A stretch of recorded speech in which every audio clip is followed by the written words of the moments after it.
واتخذ قوم موسیٰ من بعدہ من حلیہم عجلا جسدا لہ خوار، اور بنا لیا موسیٰ کی قوم نے ان کے بعد، حضرت موسیٰ علیہ السلام جب چلے گئے کوہ طور پر تو پیچھے یہ ایک فتنہ اٹھا ہے سامری، یہ سامری جو ہے اس نے فتنہ اٹھایا، اور جو کچھ ان لوگوں کے پاس، اسرائیلیوں کے پاس جو ان قبطیوں کے زیورات بہت سے رکھے ہوئے تھے امانتاً، وہ بھی جانتے تھے کہ یہ قوم، یہ چونکہ ابراہیم کی نسل میں سے ہیں تو یہ امانت دار ہیں،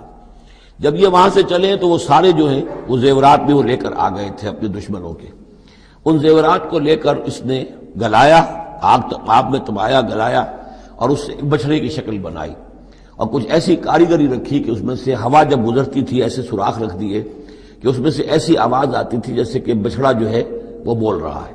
اور اس نے کہا یہ ہے تمہارا خدا۔ یہ موسیٰ تو بھول گیا، موسیٰ کو مغالطہ ہو گیا، وہ کہاں گیا ہے، کس خدا سے ملنے گیا، خدا تو یہ ہے۔ اور اس میں بھی ایک اور بات دوسری جگہ پر آ جائے گی، یہاں تو نہیں ہے، کہ حضرت موسیٰ علیہ السلام اصل میں اپنے اشتیاق اور محبت اور شوق اور جذبے کی وجہ سے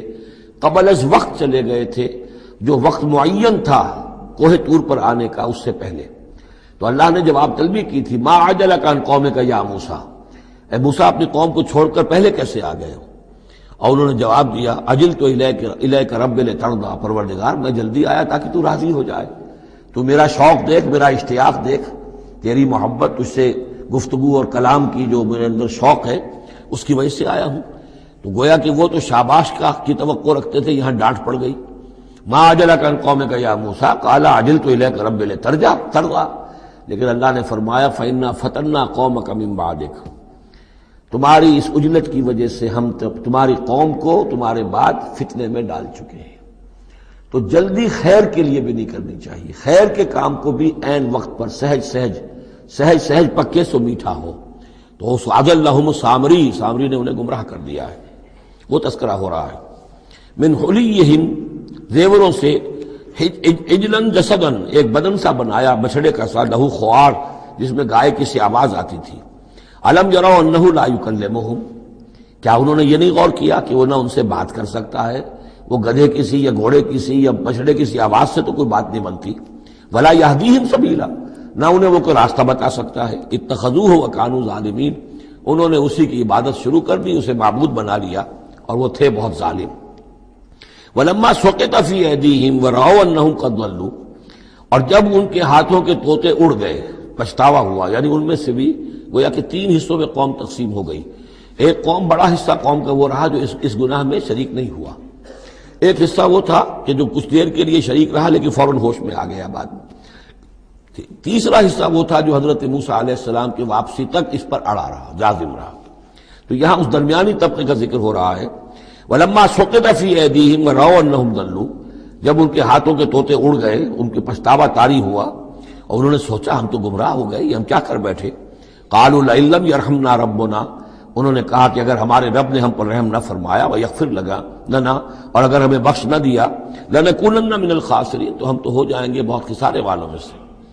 وَلَمَّا رَجَعَ مُوسَىٰ إِلَىٰ قَوْمِهِ غَضْبَانَ أَسِفًا،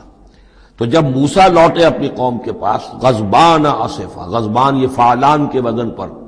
رحمان کے وزن پر، نہایت غضبناک۔ حضرت موسیٰ علیہ السلام کا مزاج بھی جلالی تھا، پھر یہ کہ اتنی بڑی گمراہی، اور یہ اللہ تعالیٰ نے کوہ طور ہی پر بتا دیا تھا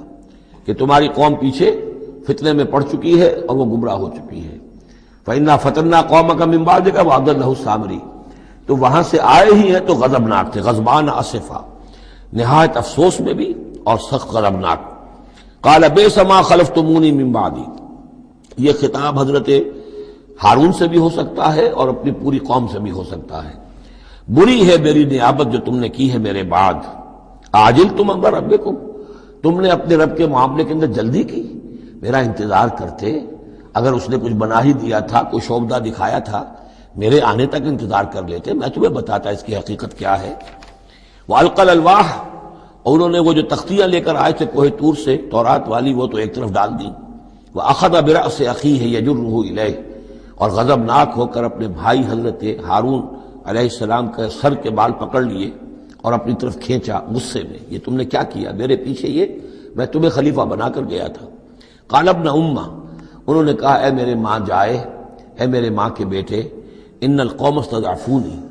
قوم نے مجھے دبا لیا تھا، مجھے بے بس کر دیا تھا، وقادوا یقتلوننی، اور وہ تو میرے قتل پر آمادہ ہو گئے تھے، میں نے انہیں روکا، میں نے منع کیا، لیکن وہ اس درجے اس معاملے کے اندر آگے بڑھ گئے تھے، قادوا یقتلوننی، وہ تو مجھے قتل کرنے پر آمادہ تھے۔ فلا تشمت بی الاعداء، تو دیکھیں اب مجھ پر آپ دشمنوں کو ہنسنے کا موقع نہ دیں۔ ایک تو آپ کے پیچھے انہوں نے مجھے دبایا، میری توہین کی، مجھے قتل کرنے تک پر آمادہ ہو گئے، اب وہ دیکھیں گے کہ موسیٰ بھی آئے ہیں تو میرے بال آپ پکڑ کر کھینچ رہے ہیں اور میری توہین کر رہے ہیں، تو اس پر تو دشمن اور ہنسے گا۔ فلا تشمت بی الاعداء، شماتت اعداء یہ ہمارے ہاں پھر اردو زبان میں محاورہ ہے۔ ولا تجعلنی مع القوم الظالمین، اور مجھے ان ظالموں کے ساتھ نہ کر دیجئے، میں ان کے ساتھ نہیں ہوں، نہ میں نے ان کے ساتھ اتفاق کیا ہے، میں روکتا رہا، منع کرتا رہا۔ قال رب اغفر لی ولأخی، اب حضرت موسیٰ نے دعا کی اللہ سے، پروردگار بخش دے مجھے بھی اور میرے بھائی کو بھی، وادخلنا فی رحمتک، اور ہمیں داخل فرما اپنی رحمت میں، وانت ارحم الراحمین، اور یقیناً تو ہے تمام رحم کرنے والوں میں سب سے بڑھ کر رحم فرمانے والا۔